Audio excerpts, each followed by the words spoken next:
Amen. Our Father who art in heaven, hallowed be thy name. Thy kingdom come, and thy will be done on earth as it is in heaven. Give us this day our daily bread, and forgive us our trespasses, as we forgive those who trespass against us. And lead us not into temptation, but deliver us from evil. For the The power, and glory is now and forever. Amen. Saint Charlotte, Pray for us. in the name of the Father, and the Son, and the Holy Spirit. Amen. Well, to try to bring this series to a conclusion, perhaps to a high point, I want to continue.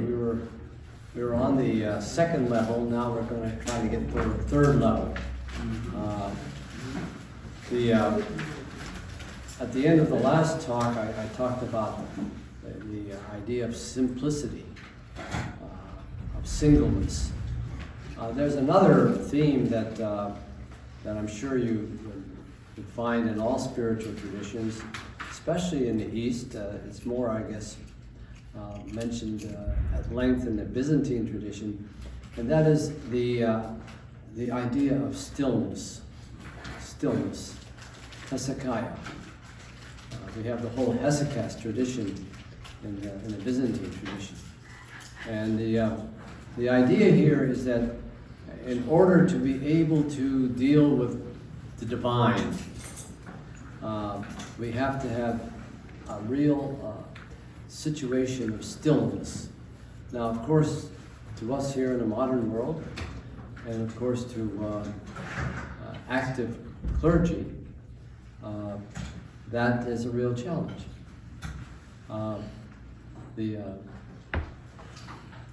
The thinking back in the Middle Ages is about the fact that you had the laity are in the world and they need to be saved, and so on the other hand you have the monks who are talking with the angels, but there's got to be someone in the middle who goes into the world that takes care of the laity unless they get lost, and so you have the diocesan clergy, and so they're in danger of being contaminated by the world, but somebody's got to do the job.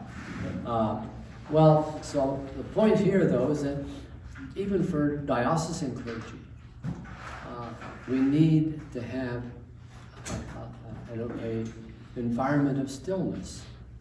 And obviously, that's very difficult. I know some of you on some days probably working past midnight. But I think that we have to keep striving to have at least that few minutes, or, a 15, 20 minutes, whatever, where we can just try to achieve that stillness. By stillness here, obviously, they mean what we've been talking about for the last few days, and that is you remove everything else from your mind. And you might say, well, how can I remove from my mind the fact that right now they're calling the note on the parish for $100,000 and I don't have $10,000? But 15 minutes won't change the world. But it's the desire that we need. Now, some people can achieve that very easily. Others may have a struggle. But the spiritual writers are telling us what, in a way, is kind of obvious. And that is, how can we deal with the divine and the regions beyond us if we're still thinking about a lot of things? How can we do that?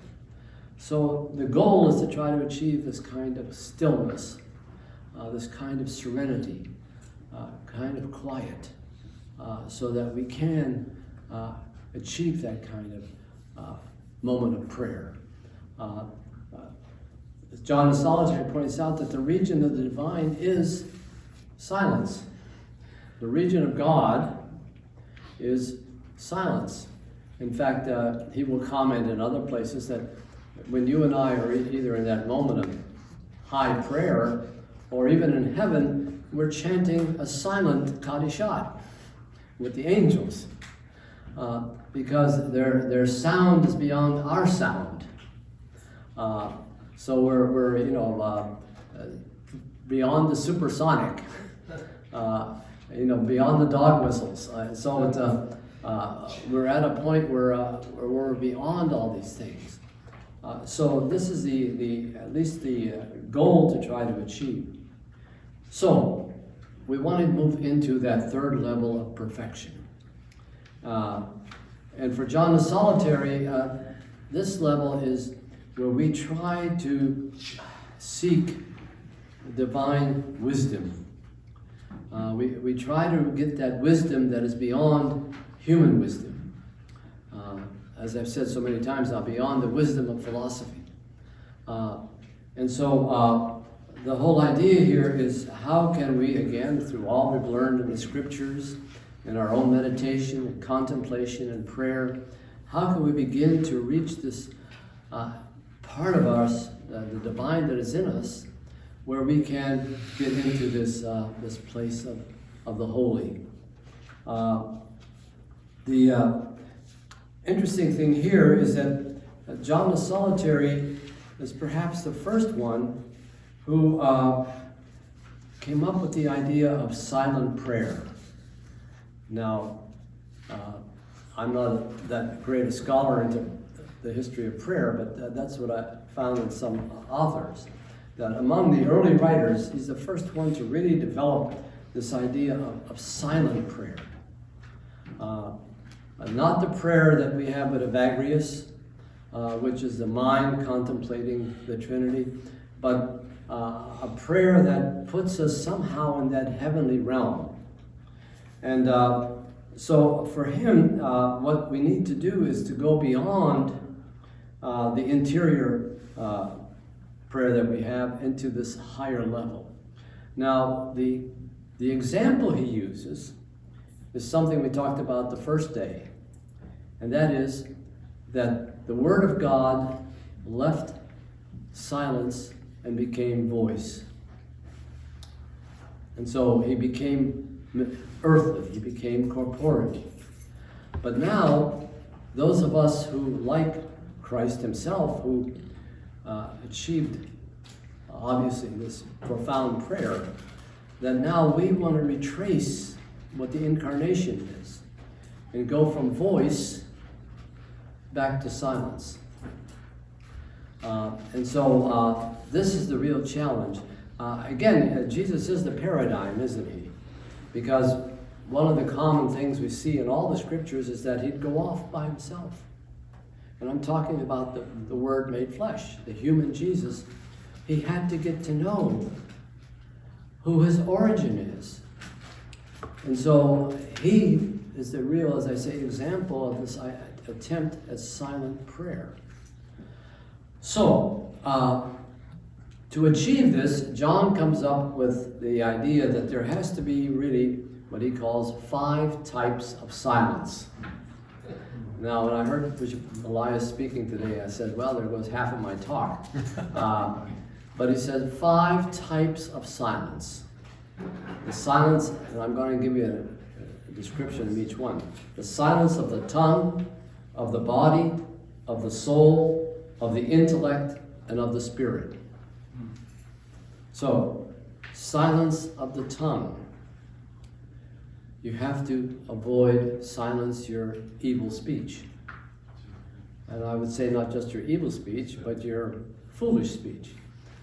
Or bavardage, as they say in French. Talking, any kind of talking. Beyond gossip, just talking stupid stuff. So you have the silence of the tongue. The silence of the body is where your senses are no longer in charge. So again, this whole idea of stillness, that your senses are not intruding on you.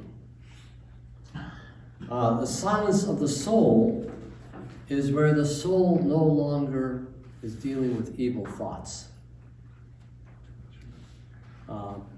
And so here again, the soul has its own way. Fourthly, the silence of the intellect is when you cease of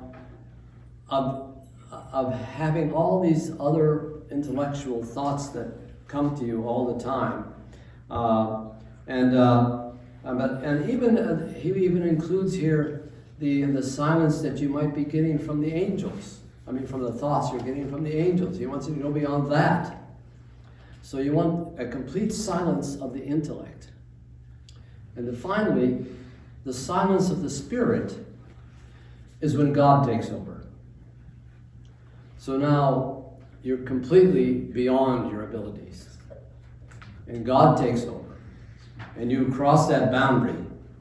And he says here, you're stirred only by being, the existent one, at whose wondrous awe of the silence which surrounds being. So you're actually immersed in heaven. Immersed in heaven. So this is the final step. Now, John the Solitary and Simon of and Isaac of Nineveh say this is very rare. In fact, I think, I think Isaac of Nineveh read it. He says it might happen in 1 of 10,000 people. But the point is that this is the logic of how they understood how God wants to deal with us human beings. I mean, to you and me, it sounds impossible, but as I say, if you accept everything else the scriptures have told us, then this is a possibility. St. Paul tells us he was taken up into third heaven. He was a human being. We're not talking about Christ now, we're talking about St. Paul. And so, I don't know if you and I will get to third heaven. I'm not sure I'll get to, as St. Ephraim tells us, it gets to the threshold, the vestibule of heaven. But the point is that this is the kind of thing we want to try to arrive at with prayer. And so this is his idea of silent prayer. But then even after he makes this whole description, he points out that just as Jesus, who was God's revelation, complete revelation of God here on earth, his revelation took place in his good works. Who he was trying to present to us ended up in action. And so he's telling the one who's seeking prayer that your prayer always has to give way to action. Otherwise your prayer is useless. It's not a matter of, see, now this addresses even the mystics and the monks and the hermits and everybody else. If you just stop at yourself and God, then what are you doing for others? And so even at that level, it should be put into practice. Now, what is it going to be like if you reach this great mystical level? What's going to happen? How does it happen? Now, again, with our Syriac writers, we have 2 or 3 who they're famous for their mystical experiences. As I say, I already mentioned Isaac of Nineveh, but you have also John Sabbath. We haven't talked about him. Sabbath means the elder. John Sabbath of Danyata, and we already talked about Joseph Haziah. They really had these tremendous experiences. And so what they talk about, for example, is that if you reach this higher stage, which is interacting now between earth and heaven, then you experience a divine light. A divine light that's no longer the light here on earth, but is something that is completely beyond anything we can imagine. And so this is something that can happen to us if we get into that experience. Now, let me read 2 quotations here, because I should have read one earlier.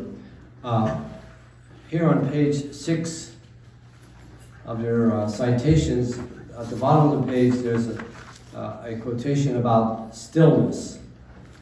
And here he's talking about the soul, Isaac of Nineveh. For her separation from the world and her stillness naturally move her toward the understanding of God's creatures. And by this she is lifted up toward God, being astonished. She is struck with wonder, and she remains with God. When the senses, however, are confined by stillness and not permitted to sally forth, and by its aid the soul's memories grow old, then you will see that what are the soul's natural thoughts, what is the nature of the soul, and what treasures she has hidden within herself.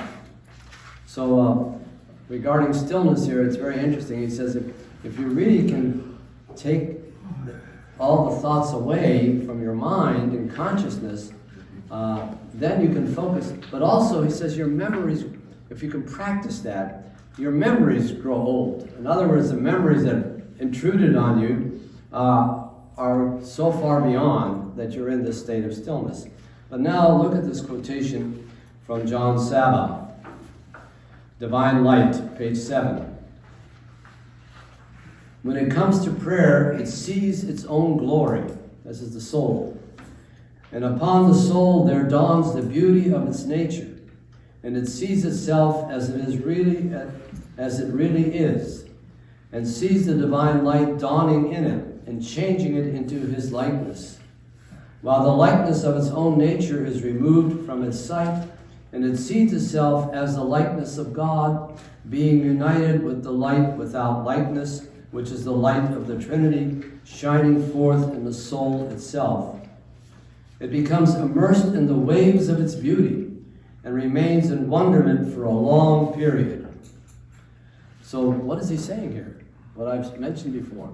These Syriac writers are saying this beauty is already there inside of you, but you don't know how to get there, or you haven't done the work to get there. That the spirit, the soul itself is beautiful and reflects the beauty of the divine. And so this is how perhaps this experience can take place. As I mentioned, I think in the last lecture, Isaac of Nineveh compares this tremendous experience to the epiclesis in the liturgy.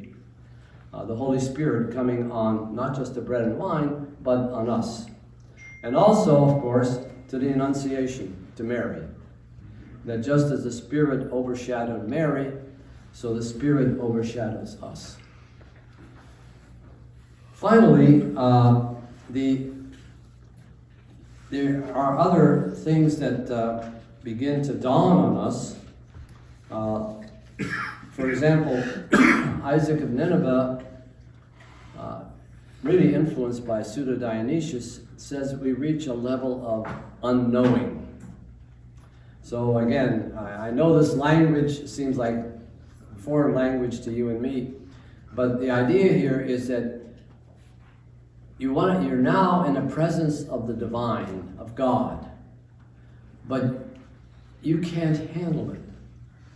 So it's not just that you're in a state of ignorance, but what you're experiencing, you don't have the capacity to grasp. So the unknowing doesn't mean you finally reach a state of ignorance. It means you reach a state where you're ignorant of what is beyond you, but you know you're there.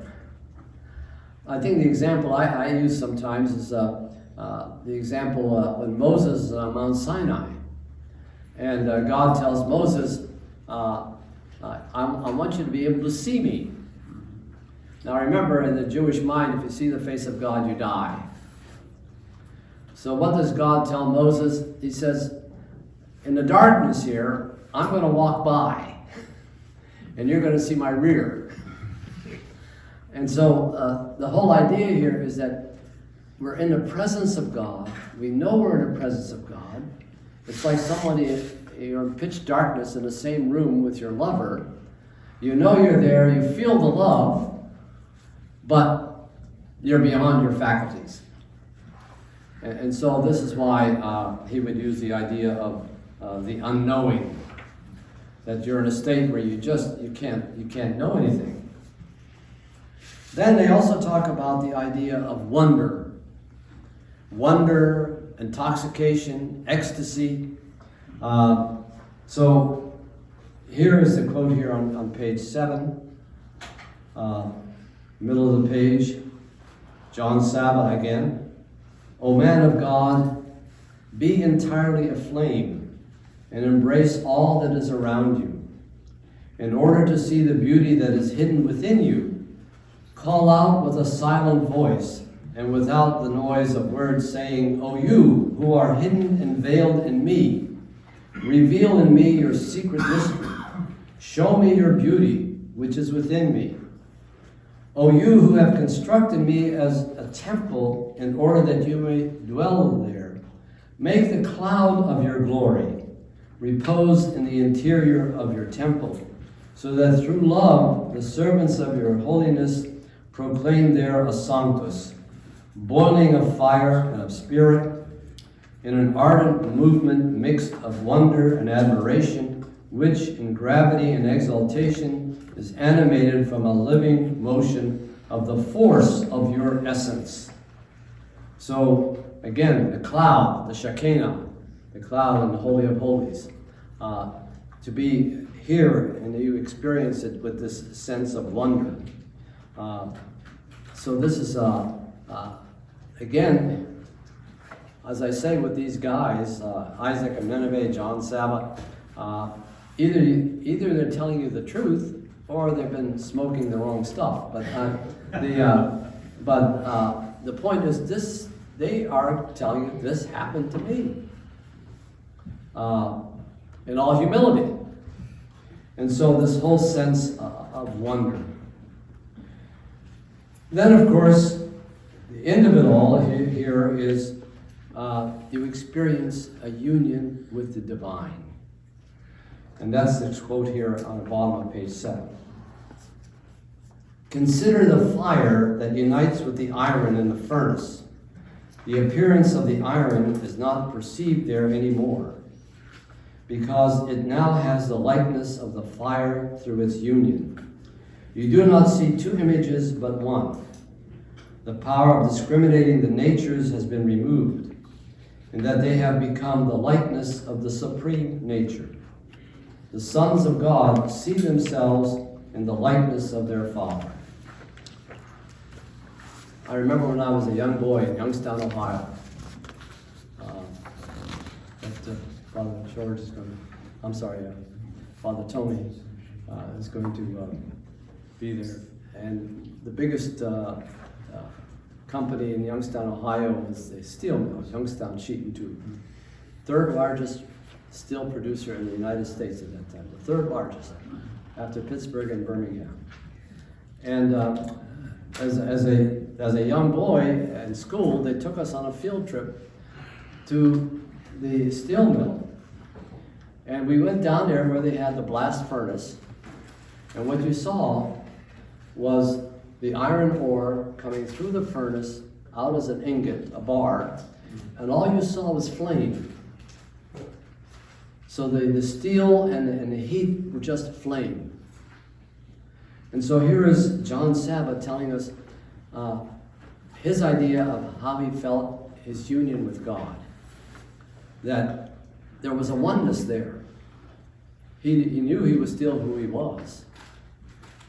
But there was a oneness with the divine. And so this is the kind of experience that he describes. Finally, this is the end of the lecture, but I have a concluding prayer here. And to me, there are many beautiful prayers, as you know, and I've selected only a few in this list.